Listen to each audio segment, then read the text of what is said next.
السلام علیکم ورحمۃ اللہ وبرکاتہ۔ آج کی بات کا عنوان ہے کہ حضور اکرم صلی اللہ علیہ وسلم کا اللہ تعالیٰ کی دعوت دینے کے لیے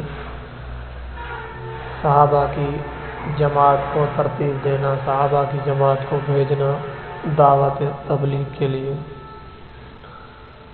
حضرت ابن عمر فرماتے ہیں کہ حضور اکرم صلی اللہ علیہ وسلم نے حضرت عبد الرحمن بن عوف رضی اللہ تعالیٰ عنہ کو بلا کر فرمایا کہ تم تیاری کر لو کیونکہ میں تمہیں ایک جماعت کے ساتھ بھیجنا چاہتا ہوں۔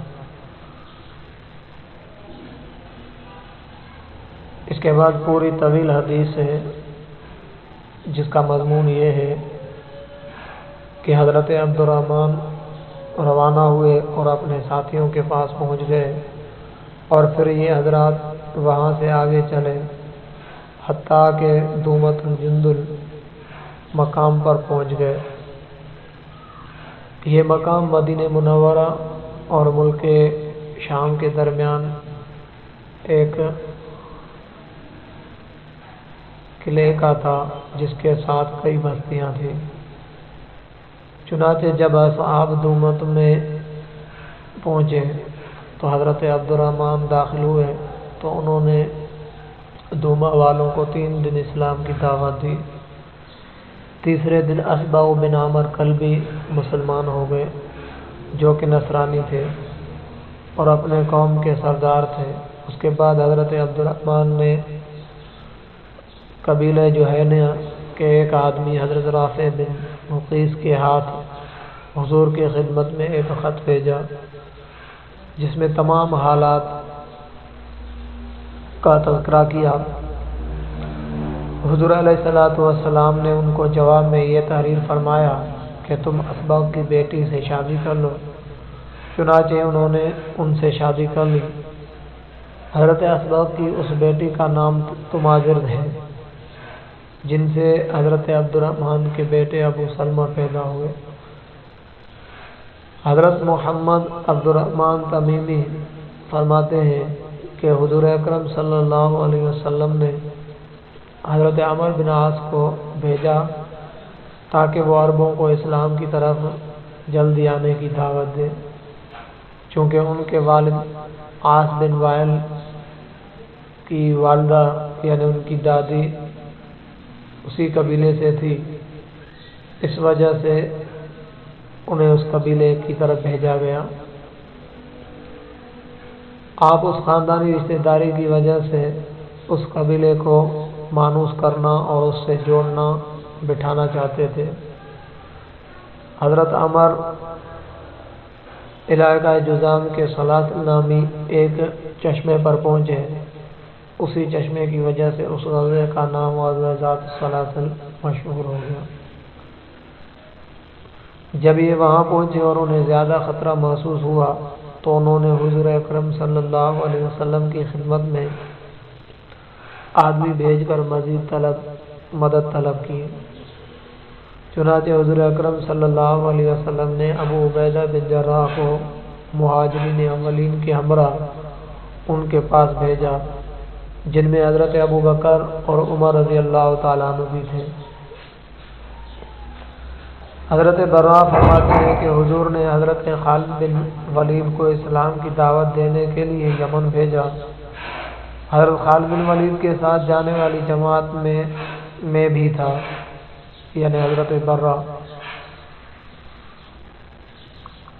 فرماتے ہیں کہ ہم 6 مہینے تک وہاں ٹھہرے۔ حضرت خالد رضی اللہ تعالیٰ عنہ ان کو دعوت دیتے رہے لیکن انہوں نے اس دعوت کو قبول نہیں کیا۔ پھر حضور اکرم صلی اللہ علیہ وسلم نے حضرت علی بن طالب کو وہاں بھیجا اور ان سے فرمایا کہ حضرت خالد کو واپس بھیج دیں اور ان کے ساتھیوں میں سے جو حضرت علی رضی اللہ تعالیٰ عنہ کے ساتھ وہاں رہنا چاہے وہ رہ جائے۔ چنانچہ حضرت براء فرماتے ہیں کہ میں بھی ان لوگوں میں سے تھا جو حضرت علی کے ساتھ ٹھہر گئے۔ جب ہم اہل یمن کے بالکل نزدیک پہنچے تو وہ بھی نکل کر ہمارے سامنے آ گئے۔ حضرت علی نے آگے بڑھ کر ہمیں نماز پڑھائی، پھر انہوں نے ہماری ایک صف بنائی اور ہم سے آگے کھڑے ہو کر ان کو حضور صلی اللہ علیہ وسلم کا خط پڑھ کر سنایا۔ چنانچہ قبیلہ ہمدان سارا ہی مسلمان ہو گیا۔ حضرت علی نے حضور اکرم صلی اللہ علیہ وسلم چنانچہ قبیلہ ہمدان سارا ہی مسلمان ہو گیا۔ حضرت علی نے حضور اکرم صلی اللہ علیہ وسلم کی خدمت میں قبیلہ ہمدان کے مسلمان ہونے کی خوشخبری کا خط بھیجا۔ جب حضور نے وہ خط پڑھا تو خوشی کی وجہ سے فوراً سجدے میں گر گئے۔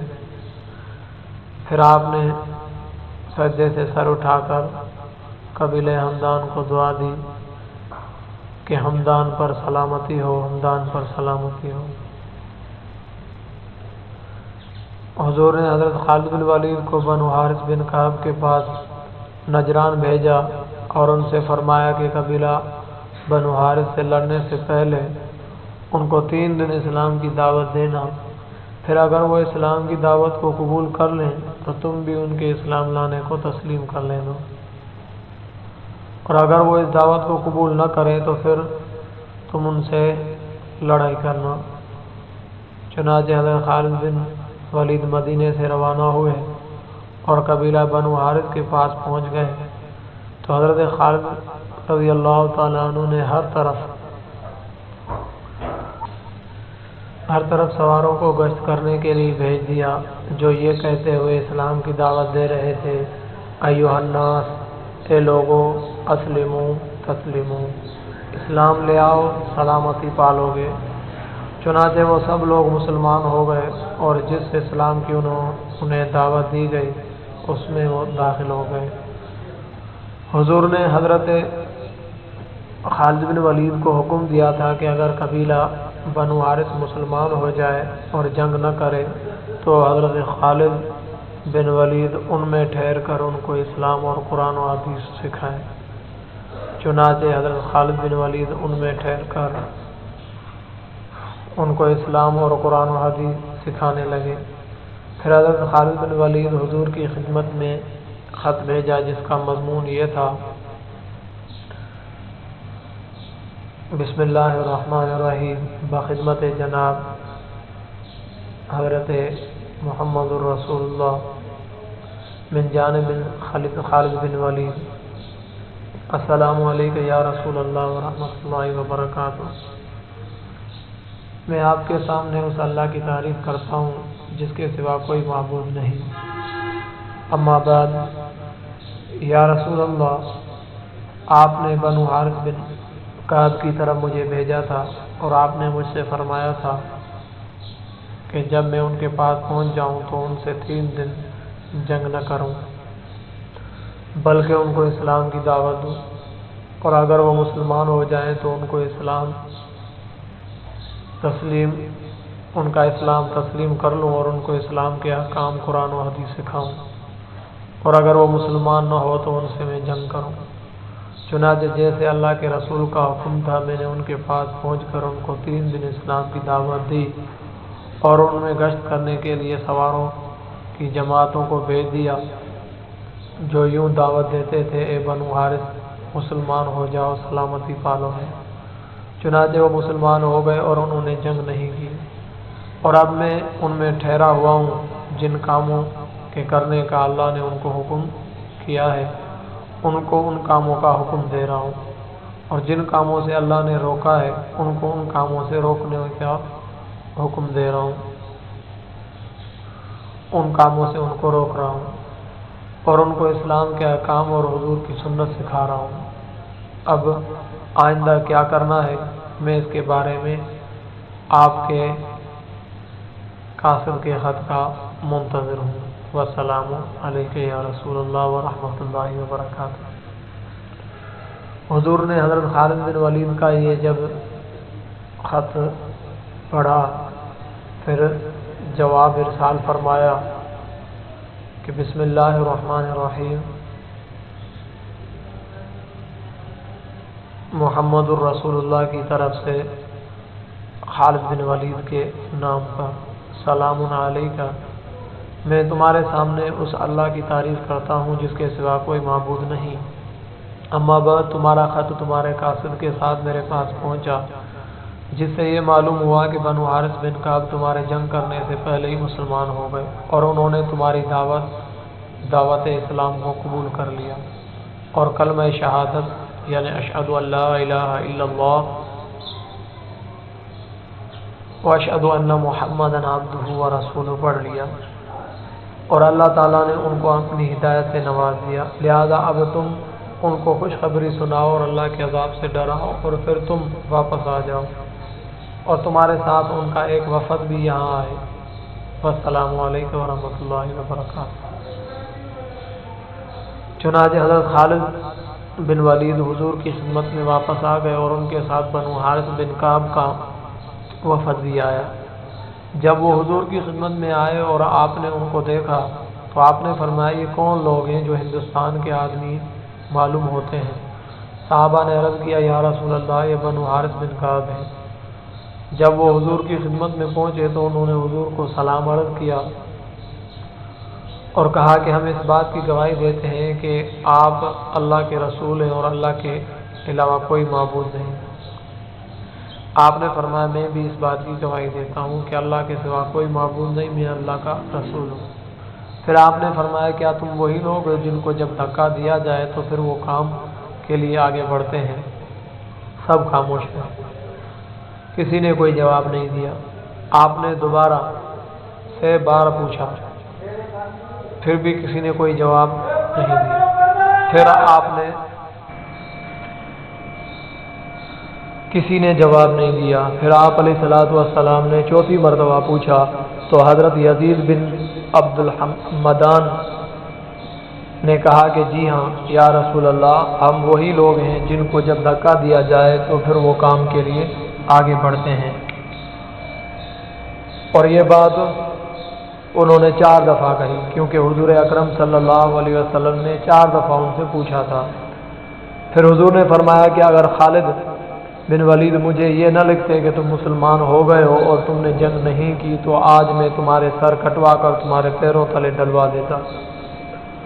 حضرت یزید بن عبد المدان نے عرض کی، یا رسول اللہ، اپنے مسلمان ہونے کے بارے میں ہم نے نہ آپ کی تعریف کی اور نہ حضرت خالد بن ولید کی۔ حضور نے فرمایا، پھر تم نے کس کی تعریف کی؟ تو ان سب نے عرض کیا، یا رسول اللہ، ہم نے اس اللہ کی تعریف کی جس نے آپ کے ذریعے ہمیں ہدایت سے نوازا۔ آپ نے فرمایا، تم ٹھیک کہتے ہو۔ پھر آپ نے فرمایا کہ زمانے جاہلیت میں تم اپنے مقابل دشمن پر کس وجہ سے غالب آتے تھے؟ انہوں نے کہا، ہم تو کسی پر غالب نہیں آتے تھے۔ آپ نے فرمایا، کیوں نہیں؟ تم لوگ تو اپنے مقابل دشمن پر غالب آ جایا کرتے تھے۔ انہوں نے عرض کیا، یا رسول اللہ، ہم اپنے مقابل دشمن پر اس بات کی وجہ سے غالب آتے تھے کہ ہم متحد رہتے تھے اور ایک دوسرے سے جدا نہیں ہوتے تھے اور کسی پر ظلم کرنے میں پہل نہیں کرتے تھے۔ آپ نے فرمایا، تم ٹھیک کہتے ہو۔ پھر آپ نے حضرت قیس کو ان کا امیر مقرر فرمایا۔ تو میرے دوستو، یہ تھا طریقہ کار آپ علیہ الصلوۃ والسلام کا دعوت دینے کا، دعوت تبلیغ دینے کا، اسلام کی طرف بلانے کا۔ آپ علیہ الصلوۃ والسلام کا یہ طور و طریقہ تھا۔ امید ہے کہ یہ طور طریقہ ہم انشاءاللہ اپنا کر اسلام کے اندر لوگوں کو آنے کی دعوت دیں گے، اور جو اس راستے سے بھٹکے ہوئے ہیں ہم ان کو راہ راست پر خود بھی چلنے کی ہمت کریں گے، ان کو بھی ان کی طرف ترغیب دیں گے۔ والسلام۔